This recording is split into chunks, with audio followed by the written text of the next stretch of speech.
Hello, my name is Adam Winrich. I'm here with Jim Lawton, all the way from Australia. He's visiting the United States. And Jim Lawton's been a whip maker and a whip cracker in Australia for a long time. He used to compete in Australia back in the day, so I was going to ask Jim a little bit about his whip cracking experiences for the benefit of all of you on YouTube.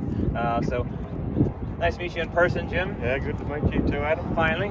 So tell us a little bit first, how did you get into whip cracking? Whip cracking. Well, I was interested in making whips when I was younger, and I was in my teenage years, and I think the first whip cracking demonstration that I ever saw was a fella called Mick Sherping, and he was cracking whips at the Miranda Bush picnic races, and it sort of just went from there. I got really interested in cracking whips, and I was won the Australian Championship twice eventually after I got good at it.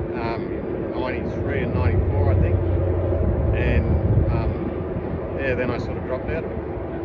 So you competed before the sort of current Australian Whip Crackers and Platters Association. So now their format is like you have to do 10 individual tricks, then take a little break, do a minute freestyle, and they have an accuracy component. But back then, the whip cracking competitions didn't have that much structure. So what was it like when you were competing? Fairly sure we had 3 minutes of a freestyle routine, and I think we had targets too. I can't really remember, it's quite a while ago.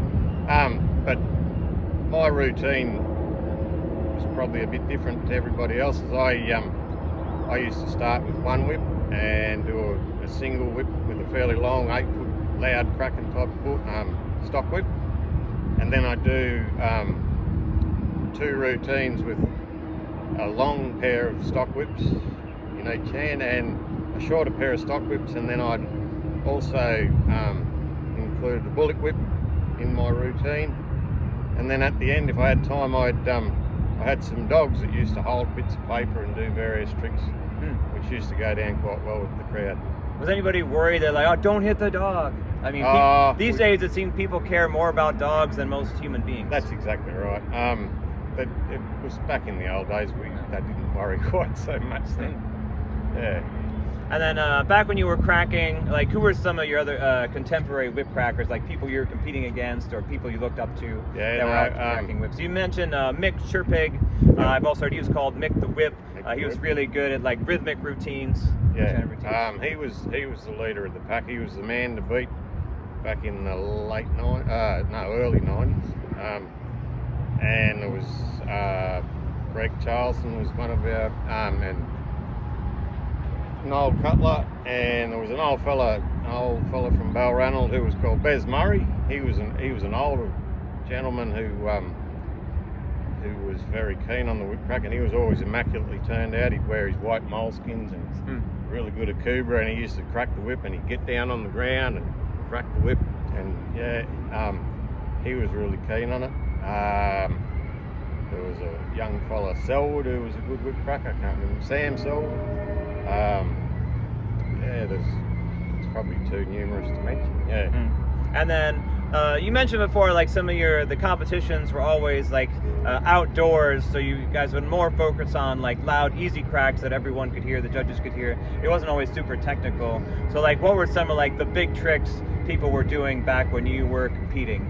Oh, I think when I first started competing, I think if you could just stagger, like a lot of the routines would probably start with a synchronized cattleman's crack, and then you'd stagger it, and then you'd fully stagger it,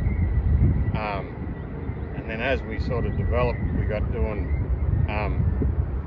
a different crack in each hand. Like you might do the drum roll in one hand and the cattleman's crack in the other hand, and then go to a sort of Sydney flash type of a routine, and then towards, like, I think when I was sort of just about finishing up, we got the Queensland crossover introduced into it, and there was a whip cracker's waltz. There was a few different things, and because we primarily crack whips outside, a lot of the figure 8 type tricks, like if you were doing a really good loud routine with your whips, and then sort of went on to the figure 8s. The figure 8s just don't sort of have the same volume outside, because I think that the sound travels upwards, So that, yeah, like we were all sort of playing with that stuff, but not really introducing it into the competitions as much because it sounded basically like your whips weren't cracking them. Oh, Yeah. that's interesting. Because now I suppose people have been so used to seeing like the four corners plus the arrowhead. Like they would say that's technical stuff. To hear that, oh, they didn't even add like fast figure eights into it back then because it wasn't loud enough. For a lot of people now, oh, that's a very basic crack. Like, why wouldn't you do the fast figure eight? Yeah. But it's interesting just because the people couldn't quite hear the sound. There wasn't any point. Sort of used to get penalised because if you missed a few cracks, you got penalised fairly harsh. And then, who were the big whip makers back then when you were competing? Well, I actually made all my own whips. I've never cracked anybody else's whips in competition.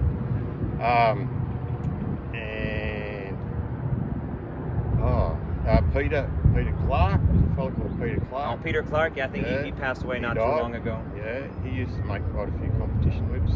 Freddie Jarvis, he was a really good whip maker.